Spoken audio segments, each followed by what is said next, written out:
पाहिला नाही, देव पाहायची वस्तू नाही. मंदिरात देव नसतं, पुजाऱ्याचं पोट असतं. देव जर मानायचा असेल, डॉक्टर बाबासाहेब आंबेडकरला म्हणा, ज्याने या देशाची घटना लिहिली. तो गांधी मरमर करतोय, या देशाला शिक्षण देण्यासाठी मरमर करतोय, त्याला देव म्हणा.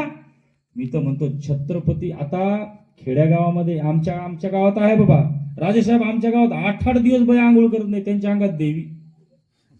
अंगात आलं देवन पुढे 11 रुपये ठेव, अशी रागानं पाहिती ती, जसं का खरंच 7-8 देवी आल्या. 8-8 दिवस आंघोळ नाही, आणि मटन चिकनचे ते तुकडे बाहेर अंगणात, बुधवाराचा बाजार, आणि त्याच्याच अंगात देवी. बरं, इथं बसले माझे गुजराती बांधव, मारवाडी, ब्राह्मण बांधव, यांच्या अंगात कधी देवी असा? तू ह्याच का एवढं भक्ती करतो तू? यांच्या अंगात देव, कधी 8-8 दिवस आंघोळी करत नाही, यांच्या अंगामध्ये देव. अरे मी तर म्हणतो देव मानलाच पाहिजे, मी असं म्हणत नाही, परंतु देव असं मानलं पाहिजे, धर्म मानला पाहिजे, पण धर्मांध आपण झालो नाही पाहिजे. धर्माचे आपले जे धर्माचे विचार आहे त्या विचाराने आपण चाललं पाहिजे. परंतु लक्षात ठेवा, देव ही संकल्पना समजवण्यासाठी आपण इथं आलेलो नाही, परंतु खऱ्या अर्थाने धर्माचा आदर आपण केला पाहिजे, पण धर्मांध नाही. 8-8 दिवस आंघोळ न करणाऱ्या अंगात देव. आणि आपल्या बहुजन समाजाचा एक प्रॉब्लेम आहे, मी म्हणतो असा, सारा दिवस उठल मर काम करत तरी उपास जिंदाबाद, उपास धरल. हिमोग्लोबिन तिकडे किती कमी हो, पण धरतात बिचारे मावल्या. ते सोमवार असेल मंगळवार असेल धरतात ते. पण माझं म्हणणं आहे की बाबा तुझी तब्येत काय, जरा खातपेत जा, जरा वजनदार असं. 8 पाहुणे आले तर खेड्यागावाचे लोक खाऊ घालतात, सिटीमध्ये नाही. एखादा माणूस जर आला तर बया म्हणते ते तिकडच, आपल्याकडे नाही. ना तर खिचडी जिंदाबाद येऊ देत नाही ना. बघा तुम्ही आता वृद्धाश्रम आहे जालन्यात, औरंगाबाद मध्ये, गरीब घराचे लेकर आई वडील तिथे दिसत नाही. श्रीमंत घराचे, वेल क्वालिफाईड, ज्यांच्याकडे कोटीनं पैसा आहे, त्यांचे आई वडील कुठे असतात? वृद्धाश्रम मध्ये असतात. आणि जो गरीब आहे, ज्याच्याकडे खायला अन्न नाही बिचारायला संध्याकाळचं, त्यांचे आई वडील आनंदाने घरी असतात, आणि त्यांना खऱ्या अर्थाने तो मुलगा जाणीव ठेवत असतो. खऱ्या अर्थाने खेड्यामध्ये ही गोष्ट राहिलेली आहे, आणि आजही ती जिवंत आहे, आणि जिवंत ठेवण्याचं काम आपण सातत्याने करत आहोत. त्यामुळे माझे बसलेल्या सगळ्या बहिणींना विनंती आहे की आपण खऱ्या अर्थाने आपल्या शरीराची काळजी केली पाहिजे, आणि त्याचबरोबर आपल्या कुटुंबाची काळजी केली पाहिजे, आणि त्याचबरोबर आपल्या घरामध्ये जे मुलं आहेत त्यांना घडवण्याचं काम आपण केलं पाहिजे. हे सातत्याने तुम्हाला सांगतो. आजच्या कार्यक्रमाच्या माध्यमातून मी सगळ्यांना सांगतो की आपण आपल्या मुलाला बाबासाहेब आंबेडकर सांगा, छत्रपती शिवाजी महाराज सांगा, डॉक्टर बाबासाहेब आंबेडकरांचे विचार घेऊन चालणारे अण्णाभाऊ साठे यांना सांगा, सगळे महापुरुष सांगा. खऱ्या अर्थाने ते मुलं पुढे जाण्याचं काम करतील, आणि या देशाला कुठेतरी नाविन्य उज्ज्वल असं काम करून दाखवेल. त्यासाठीच कार्यक्रम असतं. कार्यक्रम म्हणजे काय, इथं येऊन जय जयकार नसतो, किंवा कार्यक्रम म्हणजे इथे येऊन धिंगाणा नसतो. इथं विचार असतात, आणि तेच विचार जे महापुरुषांनी आपल्याला दिले आहे, खऱ्या अर्थाने तेच विचार आपण सातत्याने कुठेही जाऊन मांडण्याचं काम करत असतो. त्यासाठी सगळ्यांना आपल्या मुलाला आपण काय शिकवतो हे अतिशय महत्वाचं आहे. आणि त्याचसाठी इथं सगळ्या गावकऱ्यांना मी हात जोडून विनंती करतो की आपण महापुरुषांचा आदर केला पाहिजे. महापुरुषांचे विचार आपण घराघरात लहान ते मोठे सगळ्यांना सांगायला पाहिजे. यासाठी सगळ्यांना विनंती करतो. बोलायला काय नाही, बोलत तर सगळेच म्हणतात की ठीक आहे आम्ही करू, घरी गेल्यावर तेच. तसं नाही, आपण 100% काम केलं पाहिजे. आपल्या महापुरुषांचे विचार जर मुलांना कळाले, खऱ्या अर्थाने प्रगती करल, आणि प्रगतीच्या वाटेवर चालण्याचं काम महापुरुष करतात, लक्षात ठेवा. आणि गाडगे बाबा आणि बाबासाहेबांचं जे नातं होतं ते रक्ताचं नातं नव्हतं, ते विचाराचं नातं होतं. माझं आणि छत्रपती शिवाजी महाराज किंवा बाबासाहेब आंबेडकर यांचं रक्ताचं नाही पण विचाराचं नातं आहे. विचाराचं नातं कधी बैमान होत नाही, याला इतिहास साक्षी आहे. आणि रक्ताचं नातं आपण बैमान होत असताना बघितलेलं आहे. त्यासाठी सगळ्यांना विचार करतो, शाहू महाराजांनी जे कार्य आज केले सांगायला पाहिजे लोकांना. शाहू महाराज खूप अफाट होते. शाहू महाराज जर नसते, हे आरक्षण नसतं, लक्षात ठेवा. शाहू महाराजांनी खूप मोठं कार्य केलं होतं. अहो, ज्या वेळेला गंगाराम कांबळे नावाने हौद बाटला होता, त्या गंगाराम कांबळेला तिथून हाकलून देतात कोल्हापूरहून. पाण्याला स्पर्श त्या वेळेला जमत नव्हता, शूद्रांना पाणी पिण्याचा अधिकार नव्हता. गंगाराम कांबळे हे खालच्या जातीचे असल्यामुळे वर्ण व्यवस्थामध्ये ब्राह्मण, क्षत्रिय, वैश्य आणि शूद्र असल्यामुळे शूद्रांना पाणी पिण्याचा आदेश नाही. गंगाराम कांबळेला तहान लागते. गंगाराम कांबळे तिथे असतो काम करायला. शाहू महाराज 8 दिवसानं घरी येतात. असे शाहू महाराजांचा आवाज असा रुबाबदार होता, अरे गंगाराम कांबळे दिसत नाही, तर कुठे गेला? मग तिथे एक माणूस येतो, म्हणतो गंगाराम कांबळेला तहान लागली होती, तहान लागली म्हणून बिचारा पाणी प्यायला गेला, हौद बाटला म्हणून सवर्णांनी एवढे फटके दिले म्हणे, तो घरी गेला म्हणे. आणारे म्हणे धरून त्याला. गंगाराम कांबळे तिकडून आला, आता बाबा महाराजांनी बोलवला, आता महाराज काही सोडणार नाही, मी पाणी पिलं म्हणून. ते पाशे तिकडून येतात घाबरत घाबरत. लगेच म्हणतो, का रे गंगाराम, का सोडून गेला? राजा म्हणे, मला तहान लागली होती, पाणी पिलं, सवर्णांनी मारलं. राजा, इकडे कोणी कोणी मारलं सांग. असे लाईनीने मंत्री उभी केले. गंगारामला म्हणे, जे जे तुला इथं मारतात ना त्यांना झोडून काढ. गंगाराम कांबळेला आदर देणारे त्यावेळेला वर्ण व्यवस्थेच्या काळामध्ये, चातुर्य व्यवस्थेच्या काळामध्ये शाहू महाराजांनी ते कार्य केलं. गंगाराम कांबळेला त्यावेळेस पैसा दिला. स्वतंत्र हॉटेल तयार करी, म्हणजे सत्यशोधक हॉटेल आजही आहे. गंगाराम कांबळे सत्यशोधक नावाची हॉटेल ती गंगाराम कांबळेची आहे. त्यानंतर आता शूद्र लोकांच्या इथे चहा प्यायला कोण जाणार? कोणी जाणार नाही. मग त्यावेळेस म्हणे जाताना शाहू महाराज, गंगाराम कसं चाललं हॉटेल? ते म्हणे, महाराज म्हणे हॉटेलमध्ये चहा एकटाच प्यायलो म्हणे, कोणी यायला नाही. शूद्र आहे ना म्हणे, महाजचा पाणी कोण पिणार, चहा कोण पिणार? महाराज म्हणे, असं आहे का? या मंत्र्यांनो, आता तुम्ही 2दा इथं चहा पिऊन सकाळ आणि संध्याकाळ. गंगाराम जेने आला मला सांग. हे शाहू महाराज होते. शाहू महाराजांचे विचार होते. वर्ण व्यवस्थेला पायदळी तुडवणारे शाहू महाराज आहे, लक्षात ठेवा. हे शाहू महाराजांचे विचार त्या काळामध्ये एवढे प्रचंड विद्वान होते शाहू महाराज. आणि शाहू महाराजांचा फोटो घरामध्ये असलं पाहिजे, लक्षात ठेवा. माणगाव परिषदेमध्ये सुद्धा गेले शाहू महाराज. माणगाव परिषद मध्ये सांगितलं की माझ्या बहुजनांनो, माझ्या मांगा महारांनो, आता माझं कार्यकाळ संपलेला आहे.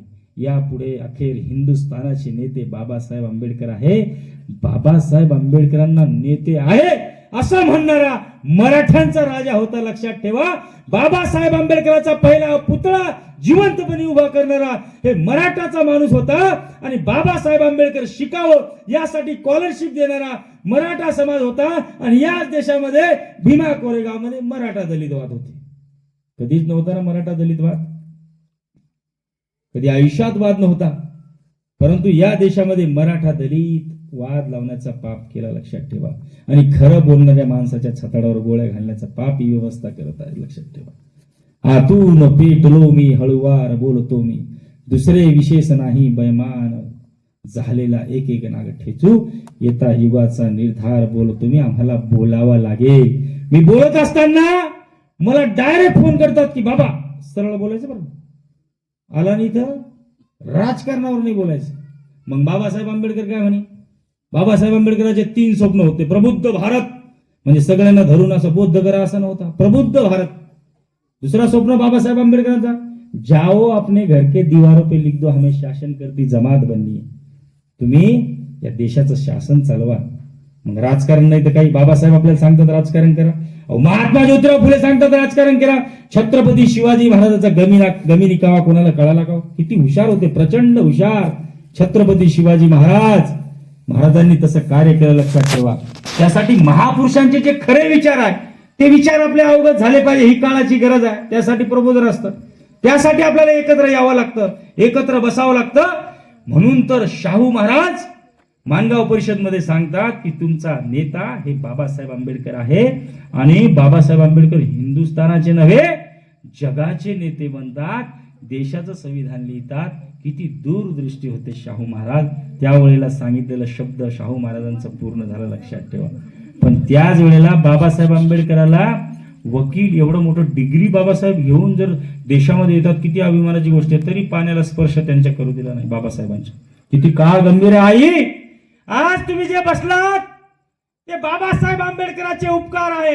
आज मी जी बोलतो ते बाबासाहेब आंबेडकरांचे उपकार आहे. इथं 18 पगड जातीचे लोक बसलेले आहे, हे बाबासाहेब आंबेडकरांचे उपकार आहे. आज जो शेतकरी आपल्या हक्कासाठी लढतो ते बाबासाहेब आंबेडकरांची कलम आहे, लक्षात ठेवा. हे बाबासाहेब आंबेडकरांनी आपल्याला अधिकार दिले, लक्षात ठेवा. त्यासाठी बाबासाहेब आंबेडकर वाचणे काळाची गरज आहे. बाबासाहेब आंबेडकर घरात असणे काळाची गरज आहे. ज्या घरामध्ये बाबासाहेब आंबेडकरांचे विचार आहे ते घर कधी कर्मकांड करणार नाही. तो उच्च बनल, शिक्षित बनल आणि देशाचं नाव मोठं करल. त्यामुळे आपल्या महापुरुषांचे फोटो घरात असले पाहिजे, ही काळाची गरज आहे. शाहू महाराजांनी बाबासाहेब आंबेडकरांना यासाठी सहकार्य केलं की विद्वान मुलगा अरे देशामध्ये खूप मोठा होईल, या देशाचं नाव जगाच्या पातळीवर नेईल, हे शाहू महाराजांनी सांगितलं होतं.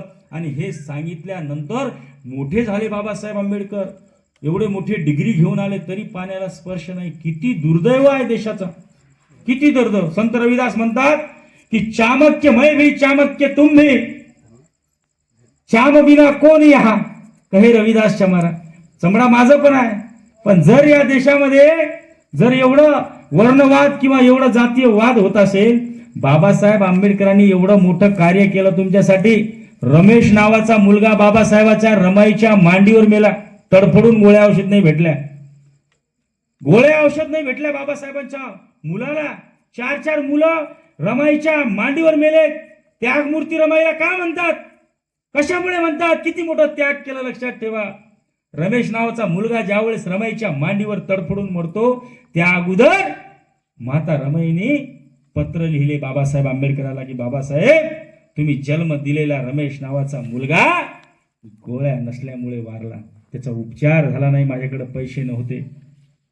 पुन्हा रमाई म्हणते की बाबासाहेब रमेश नावाचा आज तुमचा मुलगा मेला, खचून जाऊ नका, असा शिका, एवढा मोठा बना की या देशामधला कोणताच रमेश नावाचा मुलगा, या देशामधला कोणताच गरीब मुलगा विना गोळी औषध मेला नाही पाहिजे, एवढा मोठा बना.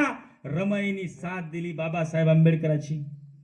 आता जोडप बघा, रमाई आणि बाबासाहेबांचा आत्ताचा जोडप.